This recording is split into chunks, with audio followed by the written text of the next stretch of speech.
আসসালামু আলাইকুম। আশা করছি সবাই ভালো আছেন। আজকে রূপচাঁদা মাছ রান্না করতেছি। মানে রূপচাঁদা মাছ হচ্ছে আমাদের এই দেশে এটাকে আমি রূপচাঁদা বলি। তো এটা হচ্ছে আপনার পম্পানো মাছ। এই মাছটা খেতে খুবই সুস্বাদু। তো সাধারণত এই মাছটা আপনি মানে রান্না করে খেতে পারেন যে কোনো সবজি দিয়ে। আর রূপচাঁদা মাছের সাথে একটা পার্থক্য, এটা একটু গোস্ত, মানে দেখতে রূপচাঁদা মাছের মতো, কিন্তু এই মাছটাতে একটু মানে মাংসাশী বেশি। আর আজকে পুরোপুরি ভুনা ভুনা করতেছি পেঁয়াজ দিয়ে। আর এই মরিচটা কিনেছিলাম এমনি ভাতের সাথে খাবো বলে। এটা হচ্ছে এই মরিচটা, নামটা আমি জানি না ঠিক, মরিচও না ক্যাপসিকামের মতন, মানে বড় স্বাদটা।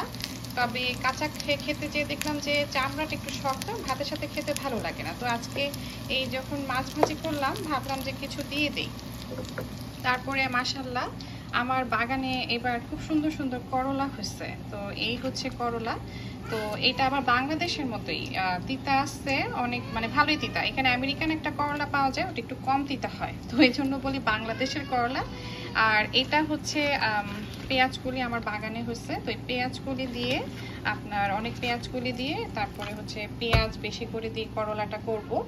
আর এখানে হচ্ছে আমার বাগানে লাউ হয়েছে। তো এই লাউটা রান্না করব। মানে এবার কেন জানি লাউটা ভালো হয় নাই, আপনার ছোট ছোট লাউ থাকতে থাকতে দেখলাম নষ্ট হয়ে যাওয়া শুরু হয়েছে, তো কেটে ফেলাইছি।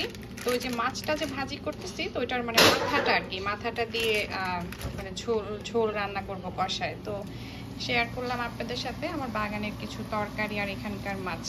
সবাই ভালো থাকবেন, বাই।